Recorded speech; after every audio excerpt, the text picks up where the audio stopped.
So the last time we talked, the Giants weren't exactly in the best of situations. They had just been swept by the Miami Marlins at home, and I can't remember exactly what the Marlins' record was at the time, but going into that series, the Marlins were roughly 15 games under 500 by record alone.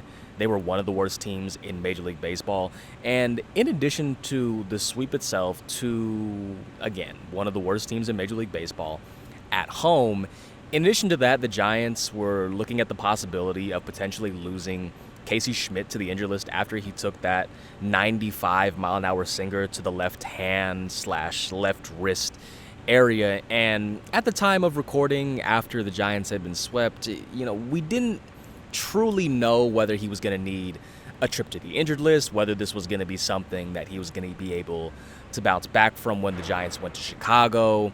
That was one of those questions that was left up in the air. And again, I wasn't in Chicago, but as some of you following the team know, Schmidt was inserted into the starting lineup on both Saturday and Sunday. And on both Saturday and Sunday, he was scratched from the lineup, ultimately due to the lingering effects of that injury.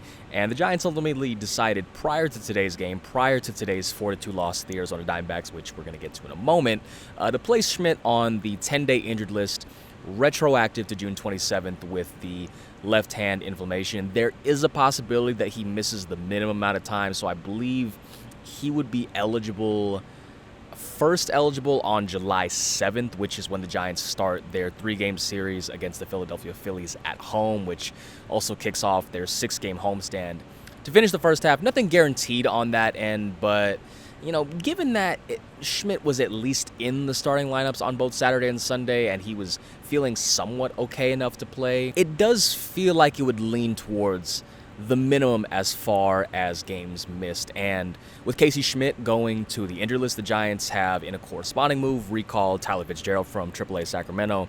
And when we talked about Fitzgerald last week, the overarching feeling was that he was going to go to AAA Sacramento. He was going to have this opportunity to mentally reset. No exact timetable on how long that would look. But when the Giants made this move, it did appear that this was going to be more than just 4 games, which is ultimately the duration of time that Fitzgerald ended up playing with the Sacramento River Cats until the Schmidt injury happened, and ultimately there was a need at the major league level, and so they recall him prior to today's game, and he ends up getting a big hit in today's game, which, again, we will get to that in a moment. And I can't remember exactly how Fitzgerald phrased it when we talked to him before the game, but he did say that he thought this little mental reset that he was having with Sacramento was going to last more than a couple games, but obviously there was a need at the major league level as a result of the Schmidt injury. So here Fitzgerald ultimately is being one of the lone bright spots as the Giants lost to the Diamondbacks 4-2 here on Monday at Chase Field on a day where I think the first pitch temperature indoors was 79 degrees, but outdoors it was like 113 degrees. Definitely not something that I'm all that familiar with. And it was just today's loss was another one of what has been a series of very frustrating losses that the Giants have had to maneuver over the course of these last roughly week and a half, 2 weeks, because Logan Webb provided a quality start. He goes 6 1/3 innings, 3 runs, 7 strikeouts. I want to say the 1 walk. He did allow the 1 solo homer to Lourdes Gurriel Jr. on a hanging sweeper, but there was a lot of very soft contact that he induced tonight that he just did not get rewarded from. I think Alec Thomas was responsible for 3 of those. He had like 3 68-mile-an-hour like singles to left field. I know Geraldo Perdomo had one of those as well. So a lot of again, aside from the Gurriel Jr. solo homer, a lot of just very soft contact induced.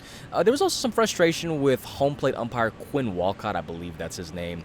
A lot of frustration stemming from some calls out of the strike zone, or some balls out of the strike zone that were called strikes. The most crucial of which happened in the 8th inning. Elliot Ramos is at the plate. There is a fastball outside of the zone. It's clearly outside of the zone. It's called a strike. Ramos is rung up with a runner on second in scoring position, with the Giants trailing 3-2 at the time, kind of taking the bat out of Ramos' hands. And The placement of that pitch is one thing, but if you look at where the home plate umpire, or not home plate umpire, where the catcher was set up, I'm forgetting the name of the catcher, but the catcher is set up like up and in, and that pitch ends up going outside and away. And so it's a very obvious movement from here to here, and it still gets called a strike anyway, and the bat gets taken out of Ramos' hands, and manager Bob Melvin ends up being ejected from the ball game prior to the ninth inning due to balls and strikes. But the final kind of real salt in the wound here was Christian Koss, Christian Koss was filling in for Casey Schmidt, and as we've mentioned, Casey Schmidt was already filling in for Matt Chapman.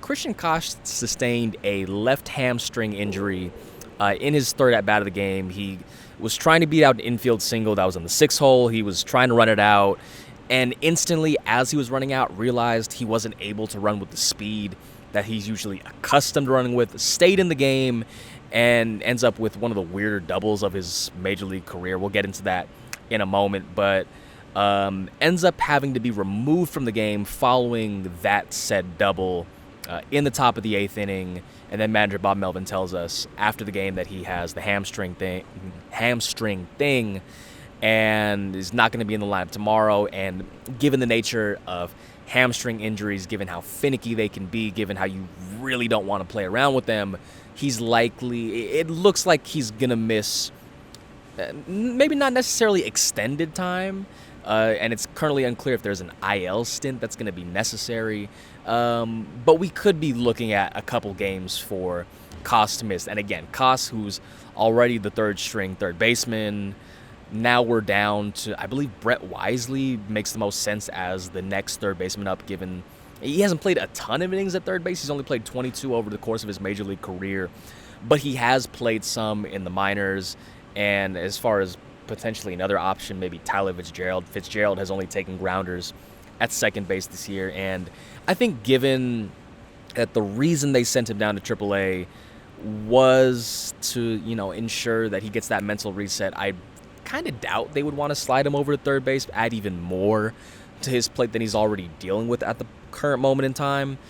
So the Giants are down to their 4th third baseman of the year. I think they're now down to being only 5 games above 500, either 5 or 6. It's something in that range. And given a situation like this where you're already missing your 5-time Gold Glove third baseman, you're already missing someone who was proving to be a very competent backup, now you're going to miss someone who had made the most of his opportunity. Christian Koss, as a side note, had 4 consecutive 2-hit games leading into play, along with the aforementioned weird double, which, again, we'll get to in a moment.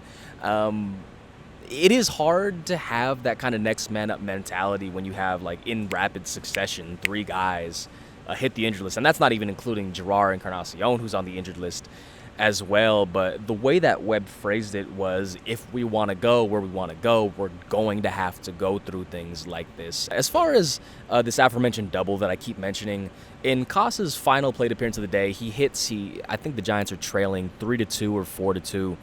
He drives a ball to deep left center field. It looks off the bat that it might be a homer. I'm forgetting the name of the Diamondbacks left fielder, but the Diamondbacks left fielder pursues the ball, tracks it down, leaps, extends out to make the catch, and a fan actually reaches over and catches the ball. And by rule, as far as fan interference, Koss would be ruled out. The Giants challenge that call. They challenge the ruling of fan interference. That gets overturned. Koss doesn't end up with a home run. He does end up with a double, and then after ending up with a double, Brett Wisely pinch runs for Koss at second base, who ultimately does not score. I believe Rafael Devers struck. This is in the top of the 8th inning. Rafael Devers struck out, one of 4 strikeouts that he had on the night, and then Elliot Ramos has the aforementioned strikeout looking where the catcher is set up here and then ends up here. So the Giants begin their 4-game set against the Arizona Diamondbacks with a 4-2 loss. They have 3 more opportunities to rectify tonight's loss, potentially get some momentum going in to that 3-game set against the team formerly known as the Oakland A's that now play in Sacramento. But it's been a very rough patch for the Giants here over the course of the last, week and a half, 2 weeks. They've lost 6 of the last 7. They've lost 11 of the last 15. They have gone from, there was that game against the Dodgers where they were tied for first place for the one day. Now they are down to third place, and with the Diamondbacks in fourth place and sitting at 500, they're now creeping and climbing back into this race, given that the Giants are subsequently sliding, and the distance or the gap between the Giants and the Diamondbacks is not as big as it was 2 weeks ago.